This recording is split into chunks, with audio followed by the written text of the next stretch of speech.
Hi hello friends, ಎಲ್ಲರೂ ಹೇಗಿದ್ದೀರಾ? ಚೆನ್ನಾಗಿದ್ದೀರಾ ಅಂತ ಭಾವಿಸ್ತೀನಿ. ಈ ವಿಡಿಯೋ ಬಂದುಬಿಟ್ಟು ಮೇಲ್ಕೋಟೆಗೆ ಹೋಗಿದ್ದೆ ಫ್ರೆಂಡ್ಸ್. ಅವಾಗ ಮಾಡಿರೋ ವಿಡಿಯೋ ಇದು. ತುಂಬ ಚೆನ್ನಾಗಿದೆ. ಅಲ್ಲಿಗೆ ಹೋದೇನೋ ಒಂಥರ ಶಾಂತಿ ನೆಮ್ಮದಿ ಸಿಗುತ್ತೆ ಮನಸ್ಸಿಗೆ. ನಾನು ಚಿಕ್ಕ ಮಕ್ಕಳು ಥರ ಫಿಶ್ಗಳು ತುಂಬ ಚೆನ್ನಾಗಿದೆ ಅದರಲ್ಲಿ. ಕಲ್ಯಾಣಿ ಇದೆಯಲ್ಲಿ ತುಂಬ ಚೆನ್ನಾಗಿದೆ. ಅವ್ರ ಜೊತೆ ತುಂಬ ಆಟ ಆಡ್ತಿದ್ದೆ ನಾನು. ಪ್ಲೇಸು ಅಷ್ಟೇ ತುಂಬ ಚೆನ್ನಾಗಿದೆ ಫ್ರೆಂಡ್ಸ್ ನೋಡೋದಕ್ಕೆ. ಫ್ರೆಂಡ್ ಮಗಳು ಮದುವೆ ಇತ್ತು ಅಂತ ಹೋಗಿದ್ದೆ ಮೇಲ್ಕೋಟೆಗೆ. ಅವಾಗ ಮಾಡಿರೋ ವಿಡಿಯೋ ಇದು. ಏನು ಗೊತ್ತಾ, ಅಲ್ಲಿ ಚೆಲುವರಾಯ ಸ್ವಾಮಿ ಅಂತ ದೇವರಿದೆ. ತುಂಬ ಏನೋ ಅಲ್ಲಿ ದೇವಸ್ಥಾನಕ್ಕೆ ಹೋದರೆ ತುಂಬ ಸಮಾಧಾನ ಅನಿಸುತ್ತೆ. ತುಂಬ ಚೆನ್ನಾಗಿದೆ ಪ್ಲೇಸು ಕೂಡ.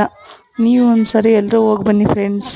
ಯಾರ್ಯಾರು ಹೋಗ್ತೀರಾ ನಂಗೆ ಕಮೆಂಟ್ ಮಾಡಿ ಫ್ರೆಂಡ್ಸ್, ಲೈಕ್ ಮಾಡಿ, ಸಪೋರ್ಟ್ ಮಾಡಿ. ಊಟ ಆಯಿತಾ ಫ್ರೆಂಡ್ಸ್ ಎಲ್ಲರದು? Bye friends.